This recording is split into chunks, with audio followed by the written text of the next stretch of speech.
আর তার ভিতরে একাদশী ব্রতের বল ছিল, একাদশী ব্রতের বল। এবার আমরা শুনবো একাদশীর জন্ম বৃত্তান্ত। একাদশী কখন তার উৎপত্তি হলো, কেন একাদশী ব্রত পালন করতে হবে এবং একাদশী ব্রতের মহিমা কি, সবাই খুব মন দিয়ে শুনবেন, জানবেন।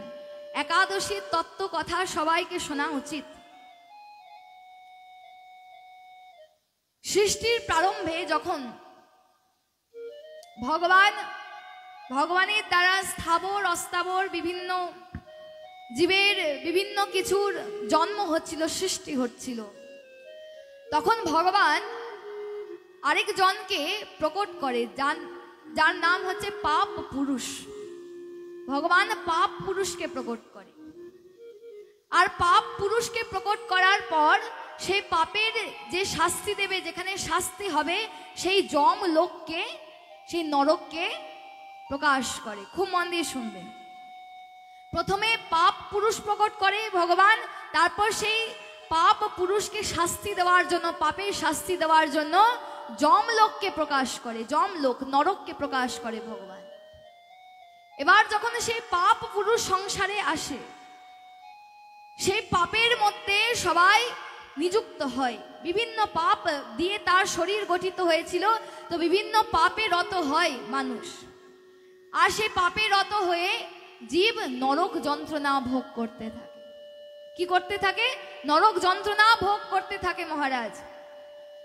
তো একবার ভগবান যম লোকে যায়, নরকে যায়। কিসের জন্য যায়? না দেখার জন্য সবকিছু ঠিক চলছে কিনা। তো ভগবান যখন যম লোকে যায়, তো যম লোকে গিয়ে দেখতে পায় যে কত কত মানুষ এই জীবনে কর্ম করে শুধুমাত্র নরক যন্ত্রণা ভোগ করছে, নরক তাদের গতি হচ্ছে। আর নরকের যন্ত্রণা এত যে তারা হাহাকার করছে, চিৎকার করছে, আর্তনাদ করছে। চিৎকার শুনতে পায় ভগবান, তখন তাদের কাছে যখন যায়, তখন তারা প্রার্থনা করে ভগবানের কাছে, প্রভু আমাদেরকে এই নরক যন্ত্রণা থেকে উদ্ধার করুন, আমাদেরকে এই যমলোক থেকে, নরক যন্ত্রণা থেকে, পীড়া থেকে আমাদেরকে মুক্ত করুন।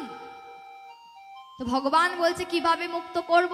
তোমরা তো পাপে রত হয়েছে, আমি পাপ পুণ্য দুটোই সৃষ্টি করেছি, বা তোমাদের হাতে তোমরা পাপ করবে না পুণ্য করবে। তোমরা পাপ করেছো বলেই তোমরা নরক যন্ত্রণা ভোগ করছো, তো কিভাবে তোমাদেরকে রক্ষা করব? তো তারা বলে যে প্রভু কিছু করুন, আপনি আমাদেরকে রক্ষা করুন, এই নরক যন্ত্রণা আর সহ্য করা যাচ্ছে না। তখন ভগবান বললেন তোমরা একটা উপায়ে, সরল উপায়ে তোমরা নরক যন্ত্রণা থেকে মুক্ত হতে পারবে। তোমরা যদি একাদশী ব্রত পালন করো, তোমরা যদি একাদশীতে ব্রত পালন করো, তাহলে তোমাদের জানতে করা অজান্তে করা বহু পাপ সেই মুহূর্তে নাশ হয়ে যাবে। মহারাজ, একাদশী ব্রতের মাধ্যমে কি হয়? একাদশী ব্রত করলে আমাদের জানতে অজান্তে করা পাপ, কত কত জন্মের করা পাপ সেই মুহূর্তে নষ্ট হয়ে যায়।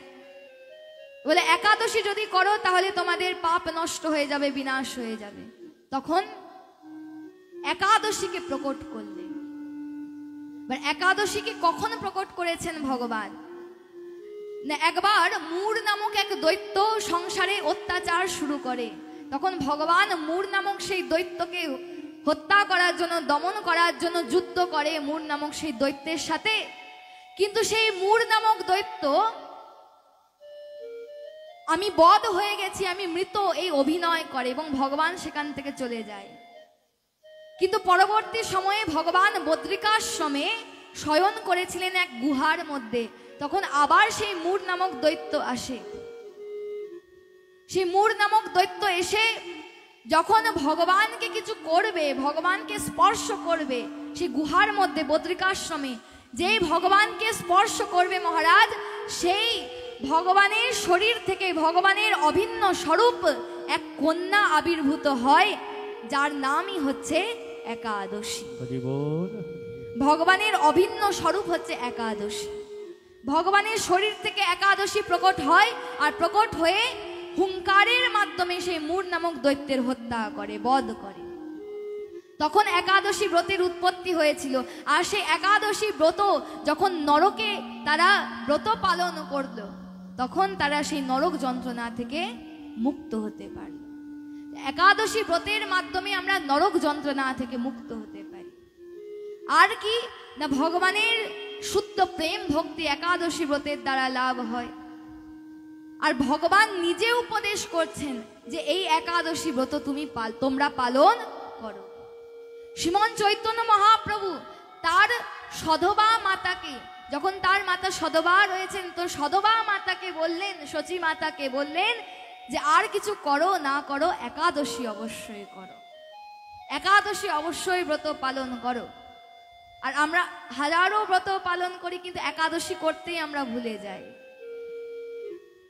একাদশী ব্রত অবশ্যই পালন করতে হবে, যা ভগবান বলেছেন করতে। আর এই একাদশীর দিন যারা অন্ন গ্রহণ করে, পঞ্চ রবি শস্য গ্রহণ করে, ধান, গম, যব, ভুট্টা, সরিষা আদি পঞ্চ রবি শস্য যারা গ্রহণ করে, তারা কোনো শস্য গ্রহণ করে না, শুধু তারা পাপকে গ্রহণ করে। কারণ একাদশীর দিন এই পঞ্চ রবি শস্যে পাপ বিরাজমান। সবাই তো একাদশী ব্রত করে মুক্ত হয়ে যাচ্ছিল, তখন পাপ পুরুষ এসে ভগবানকে বলে যে আমি তাহলে কোথায় থাকবো? তখন ভগবান বললেন একাদশীর দিন এই অন্নে পঞ্চশস্যে তোমার বাস হবে।